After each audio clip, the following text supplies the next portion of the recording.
Hey everyone. Today we're looking at geometric sequences. Geometric sequences. But before we do, I thought a little bell work.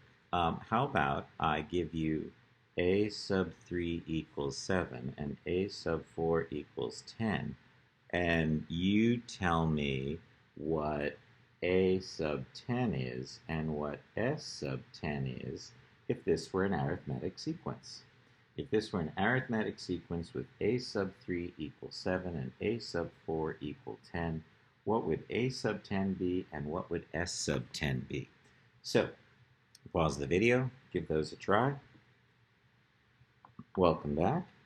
So, you know, I've got 3 and 4, 7 and 10.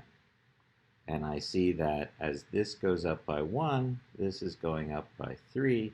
And so I would say my common difference was 3 over 1 or 3.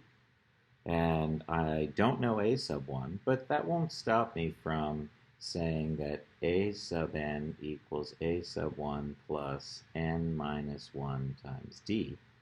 So we've got 7 equals a sub 1 plus 3, because a sub 3 means n is 3, times a d value of 3. So I get 7 equals a sub 1 plus 6, or a sub 1 equals 1. Well, now we know what a sub 1 and d are. We can build the rule for this. And so we get we get 1 plus n minus 1 times 3 equals a sub n. So a sub n is 3n minus 2. We want a sub 10, so that's 3 times 10 minus 2, or 28. 28 for a sub 10. But remember, we also need to find s sub 10. And s sub 10 is going to require us to use our sum of an arithmetic sequence rule, a sub 1 plus a sub n. Since we want s sub 10, n is equal to 10. So this becomes a 10 and this becomes a 10. 10 over 2 a sub 1 plus a sub 10. Well, we found out a sub 1 was 1, and a sub 10 we just found out was 28. So we've got 5, 1 plus 28, or 5 times 29, which is 145 for s of 10. All right. Well, what happens if I give you this instead? What happens if I give you this sequence? 5, 25, 125, 625, and so on. And ask you also to find a sub 10 and s sub 10. Well, I notice as I go through to start that process of, like in the last problem of finding d, I know a sub 1. I notice that this goes up by 20, whereas this goes up by 100, and this goes up by 500. And so we're not going up by the same amount each time. So this is not arithmetic. But I'm sure some of you recognize that there is a relationship between these numbers, where instead of adding the same amount, I'm multiplying by the same amount. So if I take 5 and multiply it by 5, I get 25. And if I take 25 and multiply it by 5, I get 125. And if I take 125 and multiply by 5, that's 625. So when we go up or down by not adding or subtracting, but multiplying or dividing, that's the hallmark of a geometric sequence. And a geometric sequence doesn't have a common difference like an arithmetic one does. It has a common ratio. A common ratio. And the way we find this common ratio, r, is to do something like a sub 4 over a sub 3, or a sub 3 over a sub 2, or even a sub 2 over a sub 1. We divide one value by the value before it. So if I take 625 and divide by 125, 625 over 125, I get 5. But I also could have done 125 divided by 25, and that too would have gotten me 5. 5 then is my common ratio. And common ratio is needed for the geometric sequence formula, which is a sub n equals a sub 1 times r to the n minus 1. Here's our common ratio here. So accordingly, we're going to say this is our r, and our a sub 1 is this number. And so we could just plug our values in and say 5 times 5 to the n minus 1. And this would be sufficient. I wouldn't mark this wrong on the test. However, I want to show you something. Look, this is 5 to the first power times 5 to this other power. When the bases are the same and I'm multiplying, what do I do with those exponents? I add them. And I end up with 5 to the n. This rule is 5 to the n for this sequence. And I can show you that another way that doesn't always work, but works very nicely here. So remember, it's often helpful to have our n values, as well as our a sub n values listed. But let's write this as 5 raised to a power. And what power? Well, 5 is being raised to the nth power. And so when I come out to the nth term, 5 to the n would be my rule. I don't see that in this form when I use the geometric sequence formula unless I tidy it up. Okay, so there we go, geometric sequence. Now how do I use this rule once I've built this rule? Well, if I want to know a sub 10, that's going to be 5 times 5 to the 10 minus 1, or 5 times 5 to the 9th. Well, that's 5 to the 1 times 5 to the 9th, which is 5 to the 10th, which is a very large number, but I'll ask my calculator what it is all the same. 5 to the 10th, and I end up with 9765625. Doink, doink. All right, and so we first, just like we did with arithmetic, we have to determine whether a sequence is geometric or not, and that will be, does this sequence have a common ratio? So let's take a look at some problems and determine the common ratio, which we call R. So 4, 12, 36, 108, 324, and so on. So I take one term, 108, and divide it by the one before. You know, a lot of people have difficulty with that, so don't use those two terms. How about these two terms? 36 over 12, oh, that's 3. 12 over 4, that's 3. So is 108 divided by 36 3? Yes, it is. It's just a little harder for people to see that. They might go for long division or reach for their calculator. And if you need to, you need to. But we don't have to use the fourth term divided by the third term. We could use the third divided by the second, or even the second divided by the first, to find what we're looking for, our R value. All right, what about this one? 42, 7, 7 sixths, 7 over 36, and so on. So, yeah, this goes down by 35, and this is not going down by 35.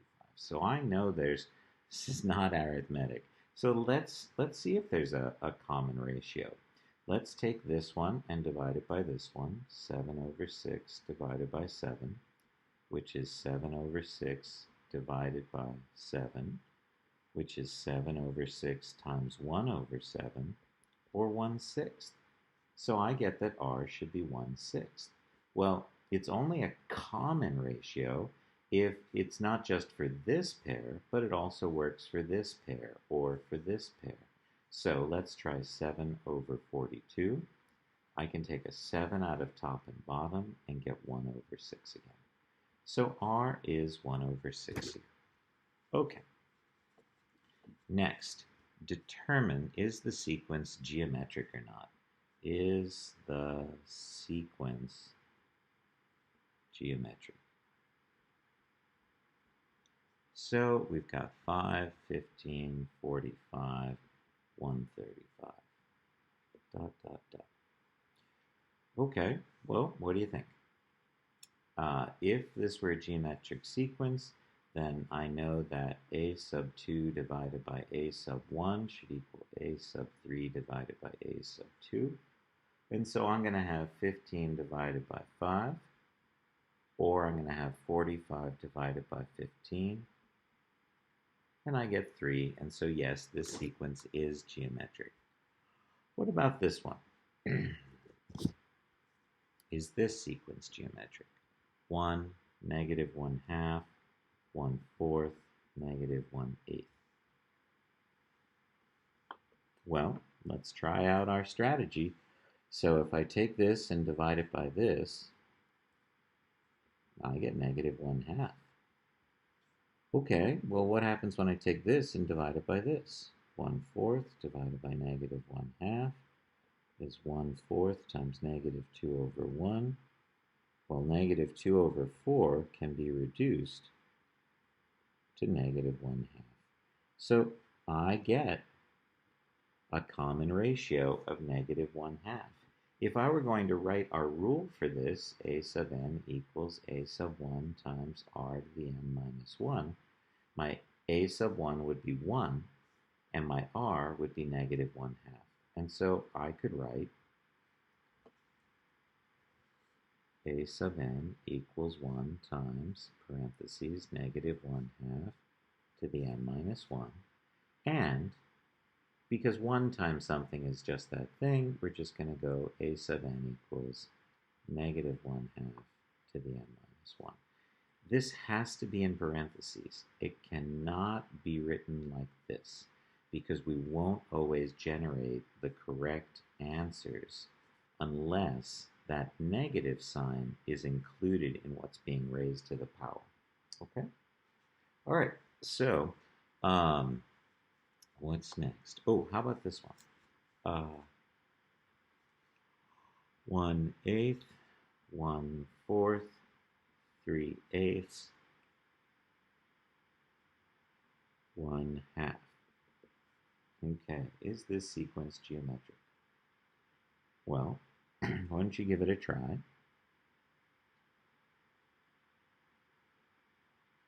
Welcome back. So if this is geometric, then I should be able to divide the value of one term by the value of the previous term. 1/4 over 1/8 is 1/4 times 8 over 1, which is 2.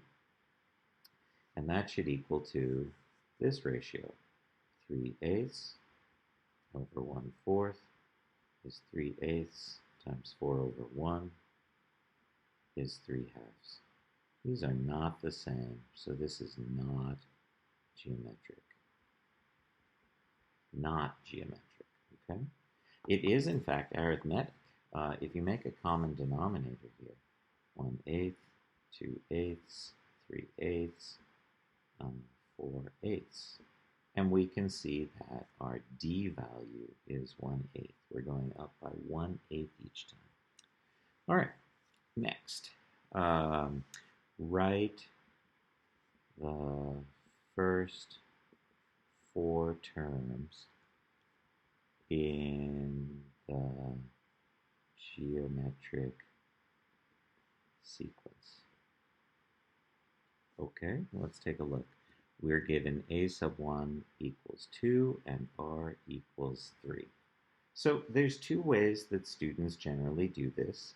Some students say, okay, This is my common ratio, so I have to multiply by this to get the next value. So 2, and then 2 times 3, and then 6 times 3, and then 18 times 3. And so there are the first 4 terms. So I start with this one, and I multiply by that. And that works fine for the first few problems, for the easier problems. But more likely, we're going to get into a situation where we need to use a sub n equals a sub 1 times r to the n minus 1. We experience this sort of thing with arithmetic sequences, and it's also true for geometric, where some problems I could do arithmetic just by adding or subtracting the same amount each time, but there are lots of other problems where it's much, much easier to build the rule first. So we had that a sub 1 was equal to 2 and that r was equal to 3. So a sub n equals 2 times 3 to the n minus 1. And now we want some values. We want the values of the first 4 terms. So to find a sub 2, we're replacing n with 2. That means this n becomes a 2. 2 times 3 to the 2 minus 1, which is 2 times 3 to the 1, or 6. And a sub 3, n is equal to 3, so I'm going to replace this n with a 3. 2 times 3 to the 3 minus 1, 2 times 3 to the second. 3 to the second is 9. 9 times 2 is 18. I do not do 6 to the second. PEMDAS says exponents before multiplying.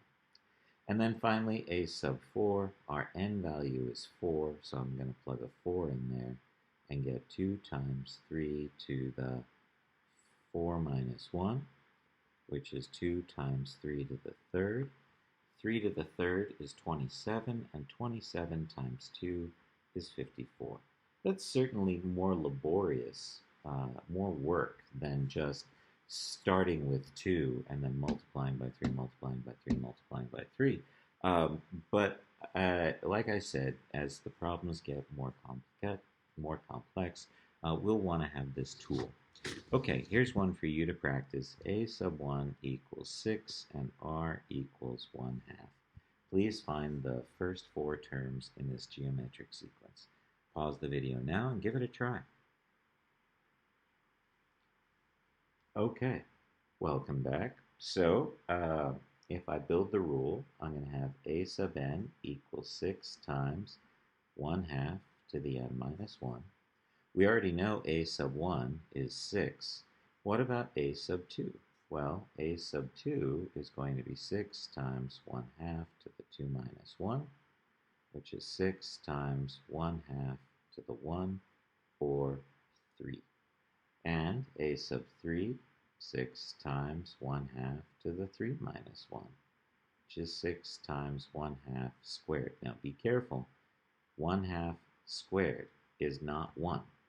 1 is squared and 2 is squared. So that's going to be 6 times 1/4, or 6/4, which reduces to 3/2.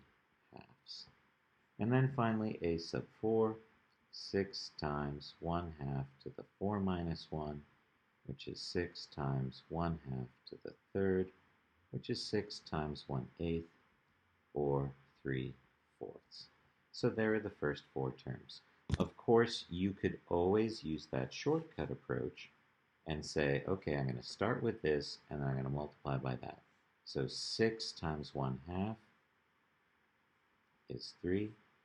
3 times 1/2 is 3/2, and a sub 4, 3/2 times 1/2, right? 3/2 times 1/2 is 3/4. And that's really nice, and I certainly don't want to discourage you from using it all the time. I just want to say that many of the problems that we end up doing, we need to use the rule for. Okay, so next chunk of problems you're going to run into says, please write the nth term and use it to find a sub Okay. All right. So, or a sub, and they're gonna to find the given value. Okay. We're gonna be given different values to find this time. So a sub 1 equals 5, r equals 3 halves, and we're looking for a sub 8. All right. So, you know, here's a situation where a sub 8 means I'm going to have to multiply by 3 halves 7 times to this number to get to a sub 8. I don't really want to do that. I think that's actually a lot more work than building the rule. 5 times 3 halves to the n minus 1, and then plug an 8 in there. So 5 times 3 halves to the 8 minus 1, which is 5 times 3 halves to the 7. Remember, 3 halves is being raised to the 7th and then being multiplied by 5. So 3 halves raised to the 7th times 5, and I get 85.4296875. Okay, that's our first one. How about this one? A sub 1 equals 64. R equals negative 1/4, and we're looking for a sub 10. Okay, so again, I could multiply by negative 1/4 9 times, or I could just build the rule a sub n equals 64 times negative 1/4 to the n minus 1, and plug in a 10. So negative 1/4, 10 minus 1, is going to be 64 times negative 1/4 to the 9. Okay, so now a negative raised to an odd power. Negative times negative would be positive, but negative times negative times negative, that would be negative still. And so I could rewrite this as negative 64 times 1/4 to the 9th. You know, I could even, if I wanted to not pick up my calculator, and I'm sorry, I'm kind of lazy here, I don't want to pick up my calculator. I know that 64 is 4 to the 3rd times 1 over 4 to the 9th, which is negative 4 to the 3rd over 4 to the 9th. And when I'm dividing and the bases are the same, I know I can subtract the exponents, so I get 4 to the negative 6, or negative 1 over 4 to the 6th. 1 divided by 4 to the 6th power, I get negative 0.0024414062.5. My calculator says 2.44140625 e negative 4, but that's its way of saying scientific notation. That's the calculator's way of saying times 10 to the negative 4th. And that's this number here. I'm going to shift the decimal point over 4 places. Okay? All right, so why don't you try some? Here's one for you. Remember, we're finding the nth term, and then we're using it to find the given value.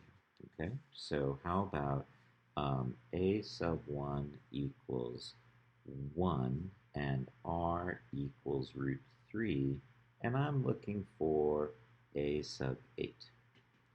Okay, pause the video and give this one a try. Welcome back.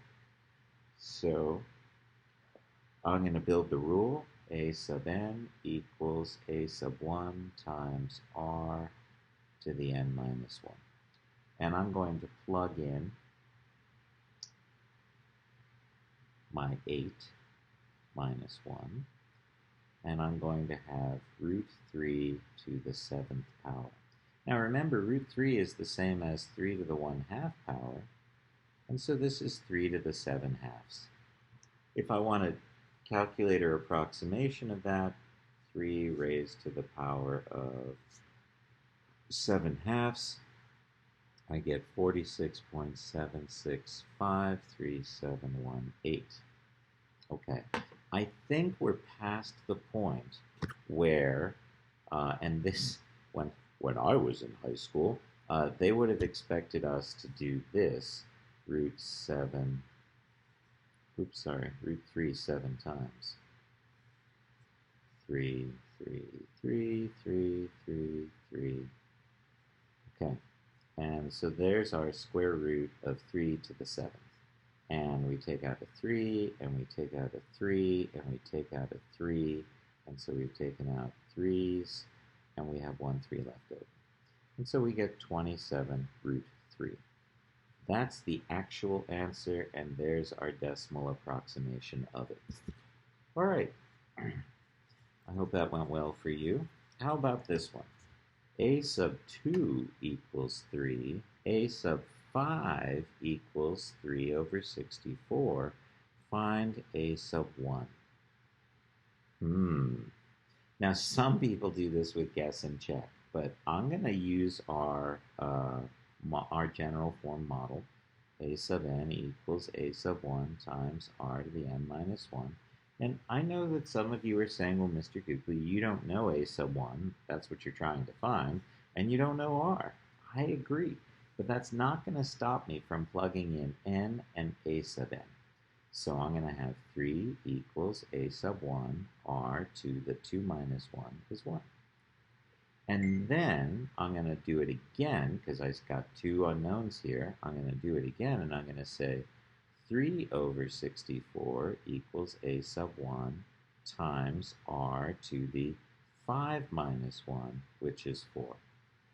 Now, I can do this one of two ways. I can do 3 equals A sub 1 r to the 1, where I use elimination and I divide one equation by the other. Not add or subtract like linear things, but these are exponential, these are geometric. So I'm going to divide one equation by the other because that will eliminate the a's. The bases are the same and I'm dividing, so I subtract the exponents. And then over here I have 3 over 64 divided by 3 over 1, which becomes 1 over 3. And so I get 1 over 64, which, by the way, is 1 over 4 to the third. And so when I take the cube root of both sides, I get that r equals 1/4. So now I know what r is, and I can come up here and say, all right, well, if I put in a 1/4 here, if I want to look for A sub 1, all I have to do is multiply both sides by 4, and I get that A sub 1 equals 12. That would probably be the way that I would do this problem. Now, let's go back a couple of steps where we had this, and we had 3 over 64 equals A sub 1 r to the 4th. Some people aren't comfortable with the elimination approach. They would much prefer to do substitution. So let's take a look at substitution here. If I take and solve this equation for one of the variables, like let's solve this equation for A sub 1. And in order to do that, I'd have to divide both sides by r. So now I know what A sub 1 is in terms of r. I can plug that in over here. 3 over 64 equals 3 over r times r to the 4th. And I can do some canceling. This r down here can cancel one of those. And I end up with 3 over 64 equals 3 times r to the 3rd. If I divide both sides by 3 now, I get 1 over 64 equals r to the 3rd, and then it's a matter of taking the cube root of both sides to get r equals 1/4 again. Once I know that r equals 1/4, I can say that A sub 1 is 3 divided by 1/4, or 3 times 4 for 12. So we've got a couple of ways to do that. All right. Next, find the 6th term if the first two terms are 4 and 6 in this geometric sequence. And remember, we're looking for find the 6th term. sixth term. Okay, so I've got the first term, I've got the second term present here. Let's build our rule. A sub n equals a sub 1 r to the n minus 1. So my a sub 1 value is 4, r to the n minus 1. And now let's use this second ordered pair to help us find r.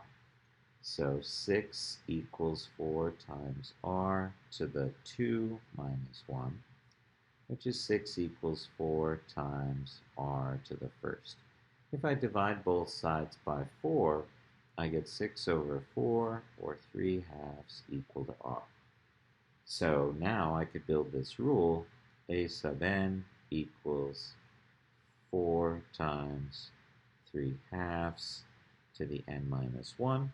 And since I'm looking for the sixth term, I want a sub 6, therefore 4 times 3/2 to the 6 minus 1.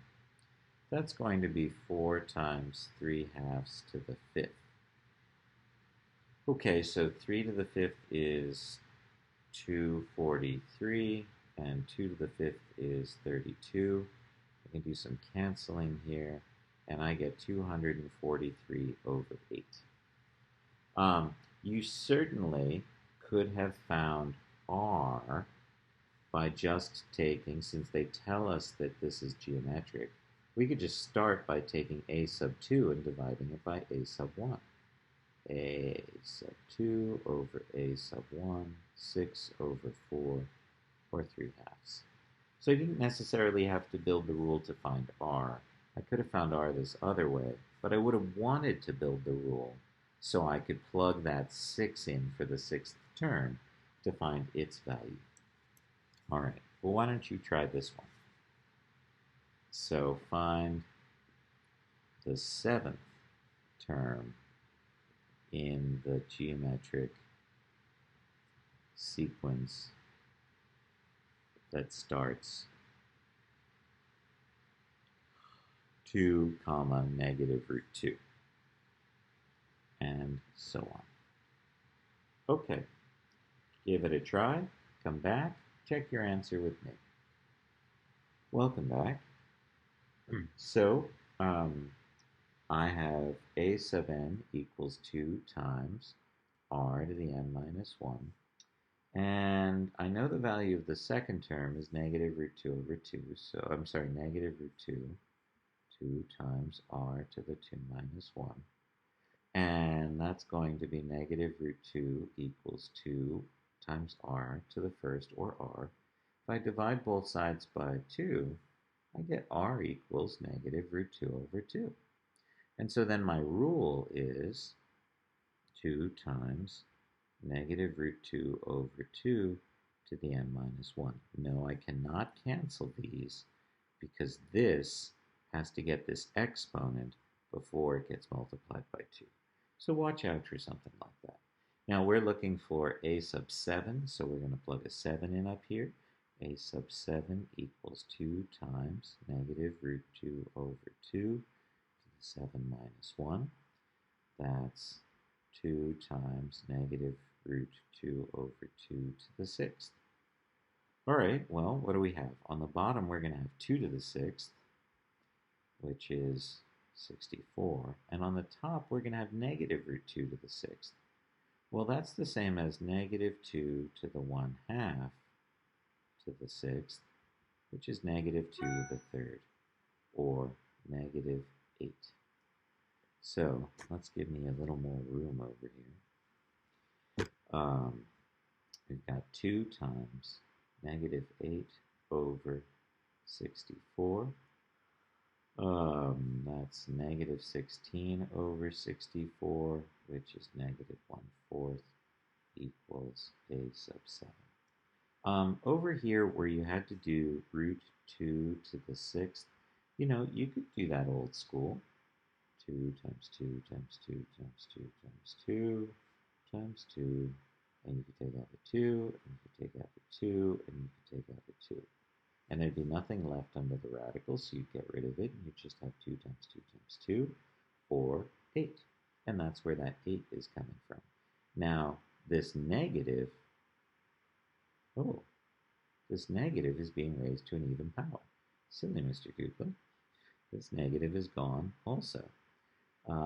And so we end up then with positive, positive, positive. A sub 7 is positive 1. Okay. Recursive. So we could describe these arithmetic sequences recursively. Just like when we see 3, no, yeah, 3n equals a sub n, and we want to know a sub 10, we simply plug in a 10 for our arithmetic sequence and get 30. But we could set this up recursively, where we say, take the value of the last term and add 3 to it, and just keep adding 3. The problem with doing something recursively, like finding a sub 10, is that I need the value of the last term, a sub 9, so I can add 3 to it. But I don't know a sub 9, so I gotta build this up from what I know. If I know a sub 1, I'm going to have to find a sub 2, and then a sub 3, and then a sub 4, and a sub 5. So really, recursive is my tool of last resort. And like I can write them for arithmetic, so too I can write them, so that was the arithmetic rule, 3n. The recursive rule, a sub k equals a sub k minus 1 plus 3, adding 3 each time. That's our common difference, right? So with geometric, I think about something like a sub n equals 3 to the n minus 1.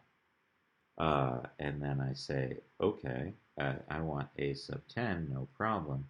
That's just 3 to the 10 minus 1, or 3 to the 9th, which is going to be some big number. 3 to the 9th is 19683. I could also, though, describe this geometric relationship recursively, right? So we know that the value of the first term is 1, and we know that r is 3. So I can start with 1 and multiply by 3 and multiply by 3 and multiply by 3, and I could keep multiplying by 3, right? And so since this is the multiply by 3 rule, recursively we write 3 a sub k minus 1, 3 times the value of the last term. But still, to find a sub 10, I need to find 3 times a sub 9. Well, I don't know a sub 9. So I'd have to find a sub 9, which means a sub 9 equals 3 times a sub 8. But I don't know a sub 8, so I'd have to go a sub 8 equals 3 times a sub 7. And you can see why it is that I don't really like recursive relationships. I can describe them, but I don't particularly want to write them.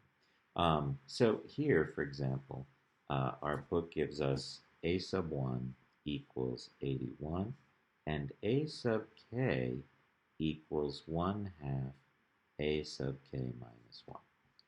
And so the way I understand this sequence is that I'm supposed to multiply the last term by 1/2 to get the next term. So a sub 1 is 81, and then a sub 2, I'd have to multiply the last term times 1/2, and I get 81 over 2. And a sub 3 would be, again, 1/2 times the last term, which would be 81 over 2.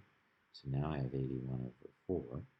And a sub 4 would be 1/2 81 over 4, or 81 over 8.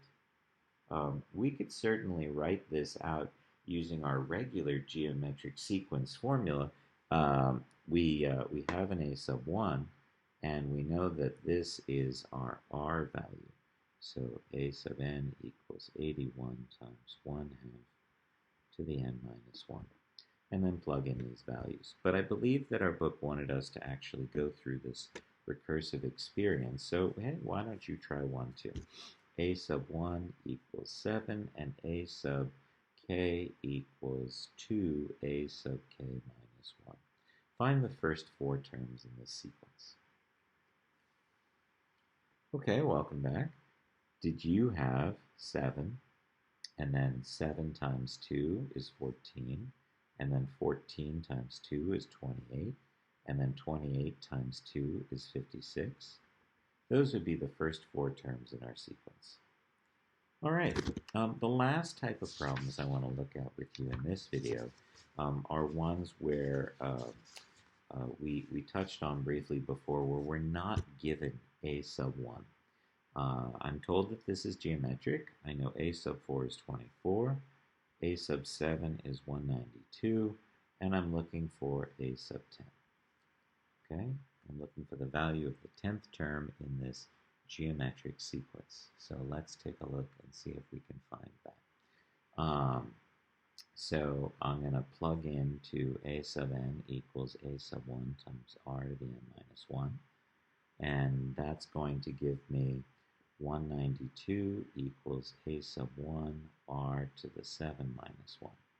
Well, that's going to be r to the 6th.